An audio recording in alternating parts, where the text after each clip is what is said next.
नमस्कार दोस्तों, राधे राधे, जय श्री कृष्णा। आप सभी का हार्दिक अभिनंदन करती हूँ अपने यूट्यूब चैनल पर। तो दोस्तों, आज हम सुनेंगे पूर्णिमा व्रत की संपूर्ण कथा। पूर्णिमा तिथि का हिंदू धर्म में विशेष महत्व है। इसे धनदायक और संतानदायक व्रत माना गया है। जो लोग पूरे विधि विधान से पूर्णिमा का व्रत करते हैं और पूर्णिमा के दिन चंद्रमा को अर्घ्य देते हैं, उन पर भगवान विष्णु और माता लक्ष्मी की विशेष कृपा होती है। तो आइए सुनते हैं पूर्णिमा की व्रत कथा। द्वापर युग में एक समय की बात है कि यशोदा जी ने श्री कृष्ण से कहा कि हे कृष्ण, तुम सारे संसार के उत्पन्न करता, पोषण तथा उसके संहार करता हो।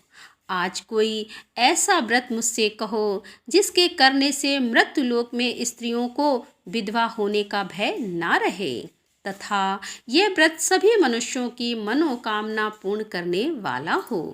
तब श्री कृष्ण जी कहने लगे कि हे माता, तुमने अति सुंदर प्रश्न किया है। मैं तुमसे ऐसे ही व्रत को सविस्तार कहता हूँ।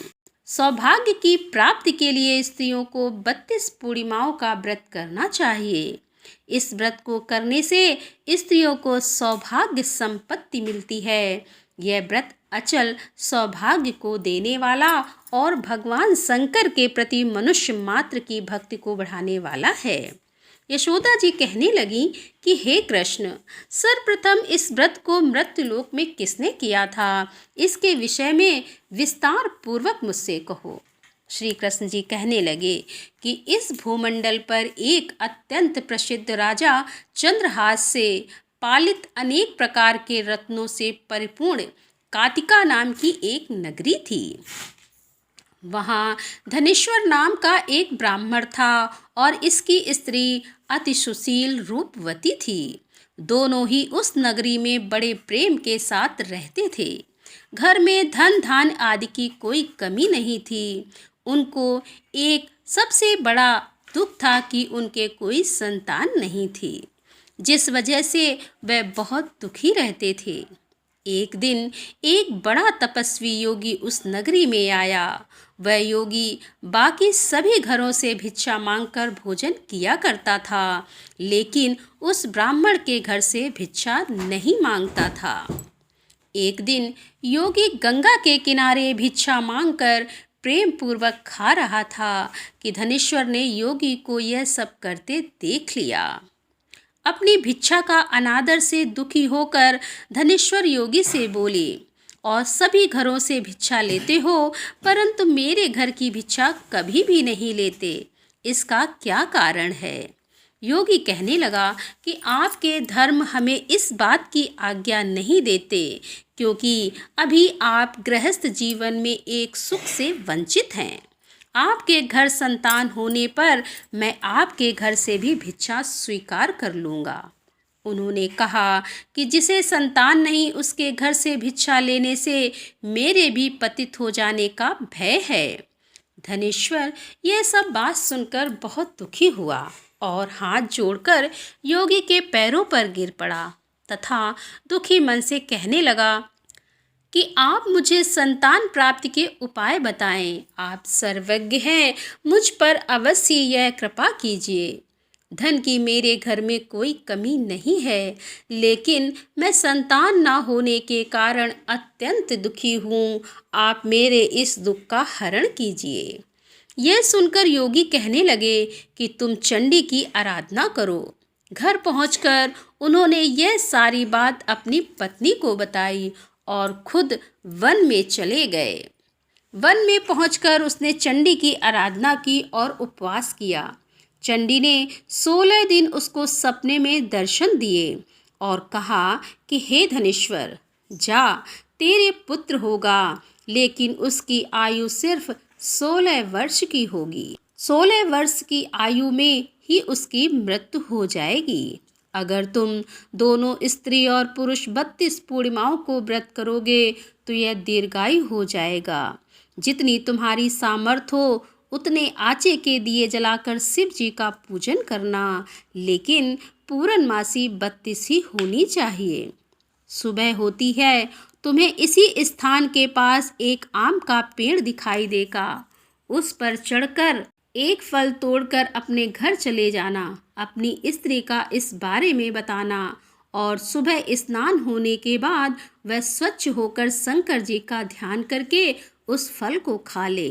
तब शंकर भगवान की कृपा से उसको गर्भ हो जाएगा। जब ब्राह्मण सुबह उठा तो उसे उस स्थान पर आम का पेड़ दिखाई दिया और वह उसे फल तोड़ने के लिए चढ़ा, लेकिन वह पेड़ पर चढ़ ही नहीं पा रहा था। यह देखकर उसे बड़ी चिंता हुई। उसने भगवान गणेश की उपासना की और कहा कि हे दयानिधे, अपने भक्तों के विघ्नों का नाश करके उनके मंगल कार्य को करने वाले, दुष्ट का नाश करने वाले, रिद्धि सिद्धि देने वाले, आप मुझे इतना बल दें कि मैं अपनी मनोकामना पूरी कर सकूं। इसके बाद वह पेड़ से फल तोड़कर अपनी पत्नी के पास पहुंचा। उसकी पत्नी ने अपने पति के कहे अनुसार इस फल को खा लिया और वह गर्भवती हो गई। देवी की कृपा से उसे बहुत सुंदर पुत्र पैदा हुआ। उसका नाम उन्होंने देवीदास रखा। माता पिता के हर्ष और शोक के साथ वह बालक बढ़ने लगा। भगवान की कृपा से बालक बहुत ही सुंदर था, सुशील और पढ़ाई लिखाई में भी बहुत ही निपुण था। दुर्गा जी के कथा अनुसार उसकी माता ने 32 पूर्णमासी का व्रत रखा। जैसे ही 16वां वर्ष लगा, दोनों पति पत्नी बहुत दुखी हुए। कहीं उनके पुत्र की मृत्यु ना हो जाए। उन्होंने सोचा कि अगर उनके सामने यह सब हुआ तो वह कैसे देख पाएंगे। तभी उन्होंने देवीदास के मामा को बुलाया और 1 वर्ष के लिए देवीदास को काशी में पढ़ने के लिए भेज दिया। 1 वर्ष के बाद उसे वापस लेकर आ जाना। देवीदास अपने माता पिता के साथ एक घोड़े पर सवार होकर चल दिया। उसके मामा को भी यह बात पता नहीं थी।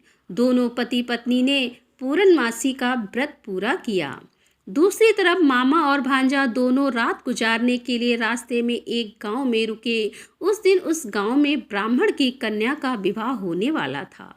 जिस धर्मशाला में वर और बारात के बाकी लोग रुके हुए थे, उसी धर्मशाला में देवीदास और उसका मामा ठहर गए। उधर कन्या को तेल आदि चढ़ने के बाद जब लग्न का समय आया तो वर की तबीयत खराब हो गई। वर के पिता ने अपने परिवार वालों से विचार विमर्श करके कहा कि यह देवीदास मेरे पुत्र जैसा ही है, मैं इसके साथ लगन करा दूं और बाद में बाकी सारे काम मेरे बेटे के साथ पूरे हो जाएंगे। ऐसा कहने के बाद वर के पिता देवीदास को मांगने के लिए उसके मामा के पास गए और उन्हें सारी बात बताई। मामा ने कहा कि कन्यादान में जो कुछ भी मिलेगा वो हमें दे दिया जाए।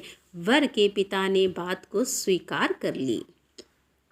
इसके बाद देवीदास का विवाह कन्या के साथ संपन्न हो गया। इसके बाद वह अपनी पत्नी के साथ भोजन ना कर सका और मन में विचार करने लगा कि ना जाने यह किसकी पत्नी होगी। यह सोचकर उसकी आंखों में आंसू आ गए। तब वधू ने पूछा कि क्या बात है, आप उदास क्यों हैं? तब उसने सारी बातें पत्नी को बता दी। तब कन्या कहने लगी, यह ब्रह्म विवाह के विपरीत है। आप ही मेरे पति हैं, मैं आपकी पत्नी रहूंगी, किसी अन्य की कभी नहीं। तब देवीदास ने कहा, ऐसा मत करिए, क्योंकि मेरी आयु बहुत कम है, मेरे बाद आपका क्या होगा। लेकिन उसकी पत्नी नहीं मानी और बोली कि स्वामी आप भोजन कीजिए। दोनों रात में सोने के लिए चले गए। सुबह देवीदास ने पत्नी को 4 नगों से जड़ी एक अंगूठी दी और एक रुमाल दिया और बोला कि हे प्रिय, इसे लो और इसे संकेत समझकर स्थिर चित्त हो जाओ। मेरे मरण और जीवन जानने के लिए एक पुष्प वाटिका बना लो, उसमें सुगंधित वाली एक नव मलिका लगा लो। उसको प्रतिदिन जल से सींचा करें और आनंद के साथ खेलो कूदो। जिस समय और जिस दिन मेरी प्राणांत होगा उस दिन यह फूल सूख जाएंगे। जब वह फिर से हरे हो जाएं तो जान लेना मैं जीवित हूँ। यह समझाकर वह वहाँ से चला गया। इसके बाद जब वर और बाकी बाराती मंडप में आए तो कन्या ने उसे देखकर कहा कि यह मेरा पति नहीं है। मेरे पति वह हैं जिनके साथ रात में विवाह हुआ है, इसके साथ मेरा विवाह नहीं हुआ है। अगर यह वही है तो यह बताए कि मैंने इसको क्या दिया है। साथ ही कन्यादान के समय के आभूषण मिले और उन्हें दिखाए। कन्या की ये सारी बातें सुनकर वह कहने लगा कि मैं यह सब नहीं जानता। इसके बाद सारी बारात भी अपमानित होकर लौट गई। भगवान कृष्ण बोले कि हे माता, इस प्रकार देवीदास काशी चला गया। कुछ समय जब बीत गया तो एक सर्प उसको डसने के लिए वहां आया, लेकिन वह उसको काट नहीं पाया क्योंकि उसकी माता ने पहले ही 32 पूर्णिमा का व्रत कर लिया था। इसके बाद खुद काल वहां पहुंचा। भगवान की कृपा से तभी वहां माता पार्वती और भगवान गणेश आ गए। देवीदास को मूर्छित दशा में देखकर माता पार्वती ने भगवान शिव से प्रार्थना की कि महाराज, इस बालक की माता ने पहले ही 32 पूर्णिमा के व्रत कर लिए हैं, आप इसको प्राण दान दें। भगवान शिव ने माता पार्वती के कहने पर उसे प्राण दान दे दिया। उधर उसकी पत्नी उसके काल की प्रतीक्षा कर रही थी। उसकी पत्नी ने जाकर देखा कि पुष्प और पत्र दोनों ही नहीं हैं, तो उसको बहुत आश्चर्य हुआ। और जब उसने देखा कि पुष्प वाटिका फिर से हरी हो गई है तो वह समझ गई कि उसका पति जिंदा हो गया है। इसके बाद वह बहुत ही प्रसन्न होकर अपने पिता से कहने लगी कि मेरे पति जीवित हैं, उनको आप ढूंढिए। जब 16वां वर्ष व्यतीत हो गया तो देवीदास भी अपने मामा के साथ काशी चल दिया। इधर उसकी पत्नी के परिवार वाले उन्हें ढूंढने के लिए जा ही रहे थे कि उन्होंने देखा कि देवीदास और उसका मामा उधर ही आ रहे थे। उसको देखकर उनके ससुर बहुत ही प्रसन्न हुए और उसे अपने घर ले आए।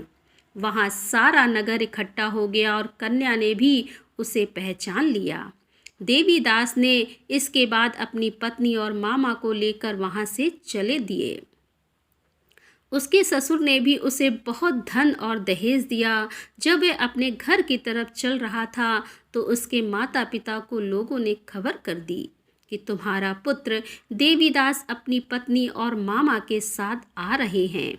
ऐसा समाचार सुनकर पहले तो उन्हें विश्वास नहीं हुआ, लेकिन जब देवीदास आया और उसने अपने माता पिता के पैर छुए तो देवीदास के माता पिता ने उनका माथा चूमा और दोनों को अपने सीने से लगा लिया।